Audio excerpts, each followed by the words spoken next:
Okay, today we are making a kind of a shadow box. And what I've done is I've taken two pieces here according to our pattern, and I've sewn them together. And I am going to cut these in opposite directions here. So I've got my square here, which we'll move over so that you can see it. So I've got my square here, and according to the instructions, you're going to take and line this up here on your diagonal line on the bottom of the fabric, and then you're going to cut that piece so that you get it one direction, and then you're going to move it down, and you're going to turn and put the your lovely diagonal here on the opposite side, okay? And so you'll be able to, based upon the pattern, you'll be able to get one block out of each set of patterns, or each set of strips here. And so we're going to then put these strips together. Here, we'll raise this up a little so you can see the whole thing. All right, so we are going to put these together like so. All right, so we're going to put one here, one here, one here, and one here. So let me move my camera here so you can see this better. Okay, so you can see here we've got these four pieces. So they were cut just like, I have to do this the right way. They were cut like this, okay? So we were able to cut all four from the same piece of fabric, and that makes it nice. So you want to alternate, so inside to outside. All right, and then we have a piece of fabric that's going to go in the center here, and that piece of fabric is what we're going to sew everything to. So this is the piece of fabric we're going to have go in the center here. And you can see they're almost the same size, which is great. So we're going to work through this.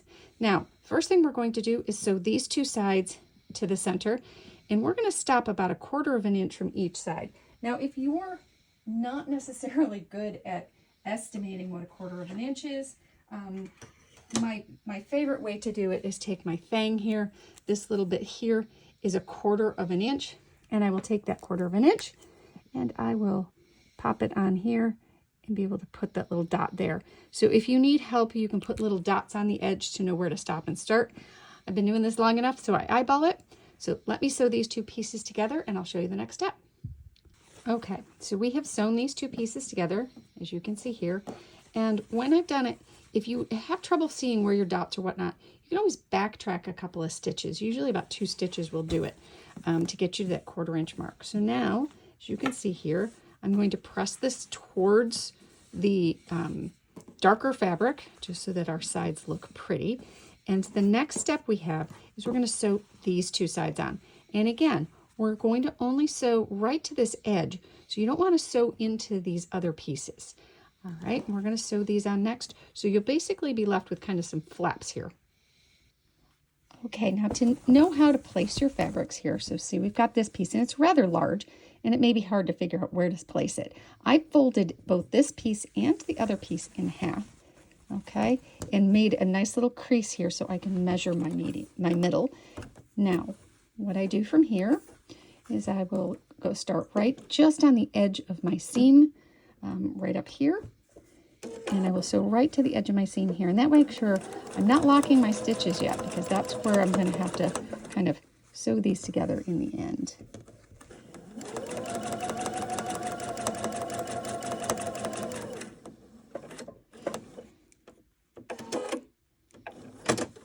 Okay, so our first side is on. And as you can see, we didn't cross over. We stopped right at the edges. Now we'll do the same thing on this side. So make sure you flip your other pieces over. Okay, so we're going to fold in the middle here, like so. And I match my seams. A little finger press there.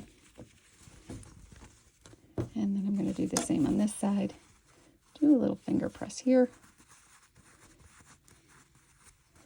And then one of the things I made sure to do, oops, I'm going to finger press it this way, take it back. So finger pressing them in the same direction as you want them to lay. So this one pops up, I want this one to pop up as well. So that way they'll nest a little bit here as we get to this. Oops. Move all my fabrics out of the way here. There we there's my two middles. As you can see, that worked out really well. Align my edges. Now, if you are somebody who feels you need to pin, this is a good time to pin it. I'm just holding mine in place. Right down the edge here. Okay. Now, snip there. So now I have a very, very floppy piece here, as you can see, very floppy. And what we have to do now is sew these edges together. So when you sew these edges together, you want to pull them out so that they are, I'm going to do this in a sec here. All right, so now we're going to take and trim off a few of these tails so they're not going to get in our way. And we're going to fold this on the diagonal. When we fold it on the diagonal, it should lay really nicely here. If it does not lay nicely, if it starts to pucker, it means one of your seams has come over a little bit too far. So you're going to lay these together nice like so. Make sure you're nesting these seams right here. Okay? They should naturally nest because when you pressed it the first time, you pressed it all towards one side, and since you cut them opposite directions, they'll naturally nest. And you're going to start right here at this point here where your other seams ended. So it's really the point of your, the corner of your fabric here. And you're just going to sew like this. This is the same way most people put together mitered bindings. So if you've ever been, or mitered borders. So if you've ever been nervous about mitered borders, this is how you do it. Okay, I'm going to snip this here. And when we open this up, see, it's nice and flat and really pretty. And we've got a perfect thing here. Now we have to do the opposite two sides. So we're going to do the same thing on these other two sides. Fold it in half. Make sure that it lays nice and flat. Make sure your corner's in here straight. And see, this one is not laying quite flat enough. Means I have to back out a stitch to make sure he'll lay nice and flat. Okay, here we go. Now it's going to lay nice and flat. And we're going to stitch this together. We're on our last side here. Start right here, making sure we're aligned well and go point to point. And as long as you nest your seams and match your points, this should come out pretty well.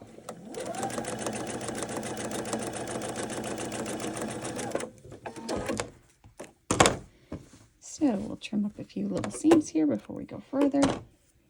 And when we open this up,